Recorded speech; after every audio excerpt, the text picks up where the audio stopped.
ಮುಖ್ಯಮಂತ್ರಿಗಳಿಗೆ ರೈತರಿಗೆ ಇದೇ ರೀತಿ ಅನ್ಯಾಯ ಮಾಡಿಕೊಂಡು ಏನಾದ್ರೂ ನೀವು ಅವರ ಭೂಮಿಯನ್ನ ಕಸ್ಕೊಳ್ತಕ್ಕಂಥ ಒಂದು ಪ್ರಯತ್ನಕ್ಕೆ ಇವತ್ತೇ ಕೈ ಹಾಕಿದ್ದೀರಿ, ನೀವು ಹಿಂದೆ ಸರಿಲಿಲ್ಲ ಅಂತಕ್ಕಂಥದ್ದಾದ್ರೆ ನಾನು ಸತ್ಯಾಗ್ರಹವನ್ನ ಕೂರ್ತೇನೆ ರೈತರಿಗೋಸ್ಕರ ಇಡೀ ವಯಸ್ಸಲ್ಲಿ ಇರ್ತಕ್ಕಂಥದ್ದು ಸನ್ಮಾನ್ಯ ದೇವೇಗೌಡರು ಸಾಹೇಬರು ಹೇಳ್ತಾ ಇದ್ದಂತೆ ಮಾನ್ಯ ತಾವುಗಳೆಲ್ಲ ನೋಡಿದ್ದೀರಿ. ಕರ್ನಾಟಕ ರಾಜ್ಯದ ಮಾನ್ಯ ಮುಖ್ಯಮಂತ್ರಿಗಳು ಪತ್ರಿಕಾಗೋಷ್ಠಿಯನ್ನ ಕರೆಸ್ತಾರೆ. ಪತ್ರಿಕಾಗೋಷ್ಠಿಯಲ್ಲಿ ಸಮಿತಿ ರಚನೆ ಮಾಡ್ತೀನಿ ಅಂತಾರೆ, ಪರಿಶೀಲನಾ ಸಮಿತಿ, ಅದರ ಮೂಲಕ ಒಂದು ವರದಿಯನ್ನ ಕೊಡ್ತೀನಿ ಅಂತ ಹೇಳಿ ಅವತ್ತಿನ ದಿನವೇ ಮಿಕ್ಕಂತ 4 ಹಳ್ಳಿಗಳ ಅಂತಿಮ ಅಧಿಸೂಚನೆಯನ್ನು ಹೊರಡಿಸಿದ್ದು ನೋಡಿದ್ದೀರಿ. ಅಂದ್ರೆ ರಾಜ್ಯ ಸರ್ಕಾರ ರಾಜ್ಯದ ಮುಖ್ಯಮಂತ್ರಿಗಳ ದ್ವಂದ್ವ ಮನಸ್ಥಿತಿ, ದ್ವಂದ್ವ ನೀತಿಗಳು ಯಾವ ರೀತಿ ಇದೆ ಅಂತಕ್ಕಂಥದ್ದು ಬಹುಶಃ ಇದಕ್ಕಿಂತ ಸ್ಪಷ್ಟವಾದಂತ ಒಂದು ಉದಾಹರಣೆ ನಮ್ಮ ಕಡೆ ಮುಂದೆ ಕಾಣಲಿಕ್ಕೆ ಸಾಧ್ಯ ಇಲ್ಲ. ಕಳೆದ 3-4 ವಾರದಿಂದ ಸಮಿತಿ ರಚನೆ ಮಾಡಕ್ ಆಗ್ಲಿಲ್ಲ. ಯಾವಾಗ ಪಾದಯಾತ್ರೆ ದಿನಾಂಕ ಘೋಷಣೆ ಆಯಿತು, ಯಾವಾಗ ಫ್ರೀಡಂ ಪಾರ್ಕ್ ವರೆಗೂ ರೈತರು ರೊಚ್ಚಿದ್ದಾರೆ, ಯಾವಾಗ ಈ ಭಾಗದ 4 ಜನ ಶಾಸಕರು, ವಿಶೇಷವಾಗಿ ಈ ವಿಧಾನಸಭಾ ಕ್ಷೇತ್ರದ ಶಾಸಕರು ಮಂಜಣ್ಣ ಅವರು ಹೇಳಿದಂಗೆ ಮಂತ್ರಿಗಳಾಗಿದ್ದಾರೆ, ಇವತ್ತು ನಾವು ಅದಕ್ಕೆ ಸ್ವಾಗತ ಮಾಡಿದ್ದೇವೆ, ಅವ್ರಿಗೆ ಅವಕಾಶ ಸಿಕ್ಕಿದ ಒಳ್ಳೆ ಕೆಲಸ ಮಾಡಿ. ಆದರೆ ಇಲ್ಲಿಯವರೆಗೂ ಕೂಡ 500ಕ್ಕೂ ಹೆಚ್ಚು ದಿನಗಳ ಕಾಲ ರೈತಾಪಿ ವರ್ಗ ಬೀದಿಲಿ ಕೂತಿದೆ, ನೋವಲ್ಲಿದ್ದಾರೆ, ಸಂಕಷ್ಟದಲ್ಲಿದ್ದಾರೆ. ಒಬ್ಬರಾದ್ರೂ ಬಂದು ಅವ್ರ ಸಂಕಷ್ಟವನ್ನು ಆಲಿಸತಕ್ಕಂಥ ಪ್ರಯತ್ನ ಮಾಡಿದ್ರ? ಯಾವಾಗ ಪಾದಯಾತ್ರೆ ಘೋಷಣೆ ಆಯಿತು, ಯಾವಾಗ ಕುಮಾರಣ್ಣ ಅವರು ಪಾದಯಾತ್ರೆಗೆ ಬಂದು ಚಾಲನೆ ಕೊಡ್ತಾರೆ, ನಾಳೆ ದಿನ ದೇವೇಗೌಡರು ಸಾಹೇಬರು ಬಂದು ಭಾಗವಹಿಸ್ತಾರೆ ಅಂತಕ್ಕಂಥದ್ದು ತಿಳಿದು ಆಶಾಕಣ್ಣ ಅವರು ಮಾತಾಡಬೇಕಾದ್ರೆ ಹೇಳ್ತಾ ಇದ್ರು, ಬೆಳಗ್ಗೆ ಎಲ್ಲ ಪತ್ರಿಕಾ ಮಾಧ್ಯಮಗಳಲ್ಲಿ, ದೃಶ್ಯ ಮಾಧ್ಯಮಗಳಲ್ಲಿ ನೋಡಿರ್ಬೇಕು ತಾವು, ದೊಡ್ಡ ದೊಡ್ಡ ಪುಟದ ಜಾಹೀರಾತುಗಳು. ಇವತ್ತು ಒಂದ್ ಕಡೆ ಜನತಾದಳ ಪಕ್ಷದ ಪ್ರಶ್ನೆ ಮಾಡ್ತಾರೆ, ಮತ್ತೊಂದಷ್ಟು ಕಡೆ ಭಾರತೀಯ ಜನತಾ ಪಾರ್ಟಿಗೆ ಸುರಿಮಳೆ ಪ್ರಶ್ನೆಗಳನ್ನ ಇವತ್ತೇ ಕೇಳಿದ್ದಾರೆ. ಇಂಥ ಪ್ರಶ್ನೆಗಳಿಗೆ ನೀವು ಉತ್ತರ ಕೊಡಬೇಕಾಗಿರ್ತಕ್ಕಂಥದ್ದು ಇಲ್ಲಿರ್ತಕ್ಕಂಥ ರೈತರಿಗೆ. ಸ್ವಾಮಿ ದಯವಿಟ್ಟು ತಿರುಗಿ ನೋಡಿ, ಪೆನ್ ಕೇಳಿದ್ರಿ, ಪೇಪರ್ ಕೇಳಿದ್ರಿ, ಯಾತಕ್ಕೋಸ್ಕರ ಪೆನ್ನು ಪೇಪರ್ ಇಸ್ಕೊಂಡ್ರಿ? ಇಲ್ಲಿ ಹೊಸದಾಗಿ ಇವತ್ತೊಂದು ನಿವೃತ್ತ ನ್ಯಾಯಮೂರ್ತಿಗಳ ಒಂದು ಸಮಿತಿ ರಚನೆ ಮಾಡಿದ್ದೀರಲ್ಲ, ಇನ್ನು 30 ದಿನದಲ್ಲಿ ವರದಿ ಕೊಡ್ಬೇಕು ಅಂತ ಹೇಳ್ತಾ ಇದ್ದೀರಲ್ಲ, ಇವತ್ತೇ ನಿಂತ್ಕೊಂಡು ಹೇಳ್ಬೋದಲ್ವ ನಾವು ನೀವು ವರದಿನಲ್ಲಿ ಏನ್ ತಯಾರಾಗುತ್ತೆ ಅನ್ನೋದು? ಸಂಶಯ ಇದೆಯಾಗಾದ್ರು ಯಾರ ಪರವಾದಂತ ವರದಿ ತಯಾರು ಮಾಡ್ಬೋದು? ಸರ್ಕಾರದ ಅನುಕೂಲಕ್ಕೆ ವರದಿ ತಯಾರಾಗುತ್ತೆ, ಅದರಲ್ಲಿ ಯಾವುದೇ ಸಂಶಯ ಇಲ್ಲ. ಮತ್ತೊಂದು ಮಾತು, ಅವತ್ತಿನ ದಿನವೇ ನಾನು ಹೇಳಿದೆ, ಯಾವಾಗ ಇಲ್ಲಿರ್ತಕ್ಕಂಥ ಫಲವತ್ತಾದಂತ ಭೂಮಿಯನ್ನ ಕಬಳಿಸ್ಕೊಳ್ತಕ್ಕಂಥದಕ್ಕೆ ಫೈನಲ್ ನೋಟಿಫಿಕೇಶನ್ಗಳನ್ನ ಜಾರಿ ಮಾಡಿದ್ರು. ಕನಿಷ್ಠ ಪಕ್ಷ ಕಾಂಗ್ರೆಸ್ ಸರ್ಕಾರಕ್ಕೆ ಇದರಲ್ಲಿ 35,000 ಕೋಟಿ ರಿಯಲ್ ಎಸ್ಟೇಟ್ ದಂಧೆ ಅವ್ರ ಕಣ್ಣು ಮುಂದೆ ಕಾಣ್ತಾ ಇದೆ. ರಾಜ್ಯ ಸರ್ಕಾರಕ್ಕೆ ರಿಯಲ್ ಎಸ್ಟೇಟ್ ದಂಧೆ ಅಷ್ಟೇ ಕಾಣ್ತಾ ಇರೋದು, ಆದ್ರೆ ಇಲ್ಲಿರ್ತಕ್ಕಂಥ ರೈತರಿಗೆ ಅವರ ಭಾವನೆಗಳೊಡಗಿದೆ, ಅವರ ಭಾವನೆಗಳೊಡಗಿದೆ. ಸಾಕಷ್ಟು ಜನ ಅವ್ರ ತಂದೆ ತಾಯಿ, ಅವ್ರ ತಾತ ಅಜ್ಜಿ ತೀರ್ಕೊಂಡು ಹೋಗಿರ್ತಕ್ಕಂಥ ಸಮಾಧಿ ಇದೆ, ಅವರ ಭಾವನೆಗಳೊಡಗಿದೆ.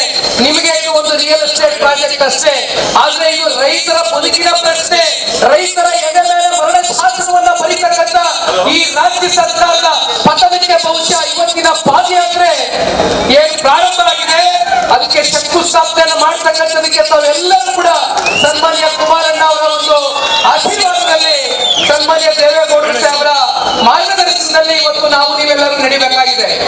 ಇದು ಯಾವುದೇ ಒಂದು ರಾಜಕೀಯದ ಲಾಭ ನಷ್ಟದ ಲೆಕ್ಕಾಚಾರಕ್ಕೋಸ್ಕರ ಇವತ್ತು ನಾವು ಈ ಪಾದಯಾತ್ರೆಯನ್ನು ಮಾಡ್ತಾ ಇಲ್ಲ. ಬಹಳ ಸ್ಪಷ್ಟವಾಗಿ ಹೇಳ್ತೇವೆ, ಕಾರಣ ಸನ್ಮಾನ್ಯ ಕುಮಾರಣ್ಣ ಅವರ, ಸನ್ಮಾನ್ಯ ದೇವೇಗೌಡರು ಸಾಹೇಬರನ್ನ 4 ದಶಕಗಳಿಂದ ಈ ಭಾಗದ ಜಿಲ್ಲೆಯ ಜನತೆ ಪಾಪ ಇರ್ತಕ್ಕಂಥವ್ರು ಹೇಳ್ತಾ ಇರ್ತಾರೆ, ನಾವು ಜಿಲ್ಲೆ ಹುಟ್ಟಿದೀವಿ, ನಾವು ಜಿಲ್ಲೆ ಹುಟ್ಟಿದೀವಿ ಅಂತಕ್ಕಂಥ. ಯಾರು ಎಲ್ಲಿ ಹುಟ್ಟಬೇಕು, ಯಾವಾಗ ಈ ಭೂಮಿ ಬಿಟ್ಟಬೇಕು ಅಂತಕ್ಕಂಥದ್ದು ಭಗವಂತ ತೀರ್ಮಾನ ಮಾಡ್ತಾರೆ, ಅದು ನಮ್ಮ ಕೈಯಲ್ಲಿಲ್ಲ. ಆದ್ರೆ ಯಾವುದೋ ಒಂದು ಋಣಾನುಬಂಧ, ಯಾವ ಭಗವಂತ ಕುಮಾರಣ್ಣನಿಗೆ ರಾಮನಗರ ಜಿಲ್ಲೆಯಿಂದ ಅವರು ರಾಜಕೀಯವನ್ನ ಪ್ರವೇಶ ಮಾಡ್ತಾರೆ, ರಾಜಕೀಯವನ್ನ ಪ್ರಾರಂಭ ಮಾಡ್ತಾರೆ. ಇಂಥ ಒಂದು ಪುಣ್ಯ ಜಿಲ್ಲೆಯಲ್ಲಿ ನಮ್ಗೆ ರಾಜಕೀಯವಾಗಿ ಅಷ್ಟೇ ಅಲ್ಲ, ವೈಯಕ್ತಿಕವಾಗಿ ನೀವುಗಳು ನಮ್ಮನ್ನ ನೋಡ್ತಕ್ಕಂಥ ರೀತಿ, ಕೊಡ್ತಕ್ಕಂಥ ಗೌರವ, ಈ ಎಲ್ಲವನ್ನ ನೋಡಿದಾಗ ಇವತ್ತು ನಿಖಿಲ್ ಕುಮಾರಸ್ವಾಮಿ ಕುಟುಂಬದ ಒಬ್ಬ ಕುಡಿಯಾಗಿ, ದೇವೇಗೌಡರು ಸಾಹೇಬರ ಮೊಮ್ಮಗನಾಗಿ, ಕುಮಾರಣ್ಣ ಅವರ ಮಗನಾಗಿ ನನ್ನ ಒಂದು ಜವಾಬ್ದಾರಿಯ ಒಂದು ಅನುಗುಣ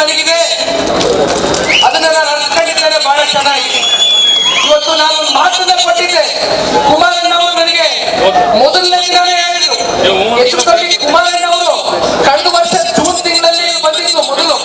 ಅದಾದ ಒಂದು ತಿಂಗಳ ನಂತರ ನಾನು ಬಂದೆ. ಹಲವಾರು ಬಾರಿ ಬಂದಿದ್ದೇವೆ, ಹಲವಾರು ಬಾರಿ. ಹೆಚ್ಚು ಕಮ್ಮಿ ನಾವು 11 ಕಿಲೋಮೀಟರ್ ಬೈಲ್ಮಂಗಲದಲ್ಲಿ ಒಂದು ಪಾದಯಾತ್ರೆಯನ್ನ ಮಾಡಿದ್ದೇವೆ. ವಾಸ್ತವ ಸ್ಥಿತಿಯನ್ನ ಅರ್ಥಕೊಳ್ಳೋಣ, ನಡೀರಿ ಬಂದೋಣ, ಹೋಗೋಣ. ಏನಿದೆ ವಾಸ್ತವ ಸ್ಥಿತಿ ಅಂತಕ್ಕಂಥದ್ದು? ಹೆಚ್ಚು ಕಮ್ಮಿ 6 ಲಕ್ಷ ಲೀಟರ್ ಬೆಂಗಳೂರಿಗೆ ಇವತ್ತು ಹಾಲನ್ನ ಸರಬರಾಜು ಮಾಡ್ತಾ ಇದ್ದೀರಿ.